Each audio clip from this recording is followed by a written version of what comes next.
Jeff, how's the health of your O-line as this week goes on? Yeah, obviously we're missing Mackay and Meach for the year. There's nothing we Right. can do about that. But the rest of them they're not 100%, but I would imagine we are where everybody else is at this time of year, beat up, trying to get through practice, but we're out there and available to play. Yeah, what's the outlook for T. Haynes and Vinley this week? It'll be a game time decision again. We'd like to get them totally well, but we'll just have to see. If those guys are almost ready to go, how do you weigh the value of potentially rotating them in versus the continuity you had last week with those 5 who were able to go the whole game? Oh, just if somebody else was to get injured, or maybe we weren't having as much success as we did last week. You guys are back in the dome this week for the first time in several weeks. How good is that going to feel? Yeah, we like coming home. We enjoy the Alamo Dome, obviously. Our crowd is a tremendous motivator for us. Our marketing team has done a really good job. Like the last couple of times we've been there, give us some extra help just to get the crowd going and excitement. The band is huge for us. All that matters. It all helps. And every time there's a penalty for illegal procedure on Louisiana Tech's offense, that's for our fans. That's our fans. Literally, you should have like 2 stats. Like you should have like Louisiana Tech penalties. You should have UTSA penalties, and then Alamo Dome fans penalties created. And they should take great joy in that. So I'm going to grade them. We'll see how they're graded Saturday. Jeff, did some troops come and talk to the team this week? What was their message, and how did the kids receive that? It was awesome just to remind them about how those men serve us and how selfless they are and how selfless we should all be in return. And we did it on the day we voted, just to make sure our kids understand you don't get to vote unless we hadn't won those wars. And there are a lot of countries that don't get to vote. And we reminded them how we do our leadership council, how we do our single digits, and we vote. And those leadership councils are representatives for their room. No different than the way America's set up. And it was a really good deal. We've gone over something every day. Today, I believe the Marines have celebrated their 247th year. So anyway, that's what was on Twitter, and that's what we taught today. I hope I was teaching the truth. Jeff, you mentioned on the radio last night wanting to touch up some things with the pass defense. What are kind of the focus areas that you're looking at in that regard? Just our technique, we've got a little much right now, in my opinion, and we just got to be better. It happens to all of us. You have a bye week, and 9 games into the year, we've all done a lot of stuff, and we got to get back to technique. Trust your fundamentals and just be better. And we had put together about 4 good games in a row. And we had great moments in the game. There were about 12 plays that just crushed us. Those 12 plays count. And we learned a lesson. We didn't learn the hard lesson. The hard lesson would have been getting back on that plane with an L on your head. We learned a lesson. And we'll get better. Our kids are awesome kids. They don't mess up on purpose, and they mess up play because their head coach didn't do a very good job coaching them. Those guys with the long-term injuries, whether it's Mackay or Rashad or now JT, kind of what role do they take around the building or in practice? Kind of what happens with them going forward?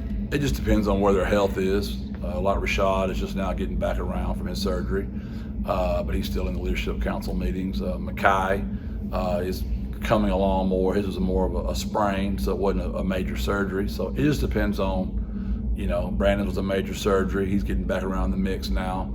Obviously, JT will be out for a while. His surgery was just yesterday. So it just kind of depends. They all have a plan with Nick Turner about their rehab. And they have a plan with their position coaches, and they have a plan with their academics. They have a plan with strength staff that we're all keeping them tremendously involved. Because I've been injured before, and you feel like you're not part of the team anymore if we don't keep those guys around and involved. So we try to keep them basically all assistant coaches and give them a job title and a job description. And like when JT's back up and running, Tyke's going to be he's going to coach Tyke, and Mackay taking a tremendous investment in Ernesto right now, just small things like that. When we talked to Josh Cephas yesterday, he mentioned that one thing he wants to do is kind of step up his energy to make up for JT's energy. Do you see any kind of a different approach with him? He always does. I don't know how he could be any better. He's an assistant coach on the field. I'm so proud of him, man. He has really turned into an unbelievable leader. We don't always talk about Brandon Brown, kind of an unsung sort of position there, but what's jumped out about his season? Anything you've noticed with him so far? He's just Brandon. He just shows up every day, doesn't care if he's ever noticed. Head down, Works his tail off every day. Really good football player too. Another great human. It makes my locker room a really great locker room to be in. Unless I'm mistaken, Trumaine Bell didn't play last week either. Can you update us on his status at all? Yeah, he had a funeral he needed to attend for his family, and we honored his wishes. I think we're going to talk to Payne here. What stands out about what he's done since he's been here? I know he hasn't been real healthy, but to me, it looks like, I don't know, you'd have to ask Payne, but it just seems like the joy of football is kind of back in his heart again. Now he just looks joyful. He was joyful when he got here. He was just a really good kid. And I think that's what hurt him so bad. He was so excited about getting out there. I think he really likes our guys. I think he likes being here. Again, you'd have to ask him. I haven't really personally asked him that, but he just seems like it. He's always got a smile on his face. Really good kid. He's a deep kid. He's intelligent. He got a degree from Northwestern. I mean, mine's from Stephen F. Austin State. Nothing against SFA. Don't anybody get mad at me in Nacogdoches, but I doubt it's to the level of Payne's degree. Jeff, you guys are playing Louisiana Tech, and the first year you played them, it was kind of a measuring stick, and last year you guys talked about how significant it was to go in there and get a win. It's the last time you're going to face them with the conference move. Is there anything kind of strange or different about that? Let's be honest, they kicked the heck out of us that first year, and we just pulled a rabbit out of the hat to get out of that one. Last year, they really got after us for a while. Day made a heck of a pick six that kind of turned that game around, and we were in a dogfight over there as well. They've got great athletes. They're proud. They'll get after us. We'll get their best shot Saturday. So they're really good on offense, and they've got a lot of talent on defense. And Smoke's as good a punt returner is in the country, and they turn people over. I mean, it's just their record's very misleading because the competition they played, and they've lost some heartbreaking losses, like double overtime 1 point, overtime 1 point, Clemson, Missouri, just. We're spoiled here in San Antonio. It's hard to win a college football game. It's hard to win one. They're just not that much difference. And out of 131 teams, there's not much difference in about 120 of us.